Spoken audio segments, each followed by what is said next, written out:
Have you ever apologized to a narcissist when they did something wrong? Blame shifting is just one of the strategies that narcissists use to control their victims. Let's look at how they execute this pattern and why many victims fall into this trap. So firstly, they distort your reality. This happens over time. They twist situations, manipulate information, they present skewed narratives, and it's all to convince you that you are at fault. This lays the groundwork for confusion and doubt.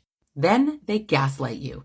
Overall, it undermines your confidence and it makes you more susceptible to accept blame. Next is projection. They project their shortcomings and their negative traits onto you. They're constantly accusing you of behaviors that they are engaging in. This is how they force you into a defensive position. Next, they use manipulative language and tactics. They'll guilt trip you, they'll shame you, they'll play the victim. They make you feel responsible even when you're not. Next is isolation and dependency. Being in a relationship with a narcissistic abuser typically shrinks your social circle. This creates dependency. Now you're more likely to not question them and to accept the blame. On top of this, most victims of abuse have had their self-worth destroyed. When you're in a relationship like this, your confidence is shot.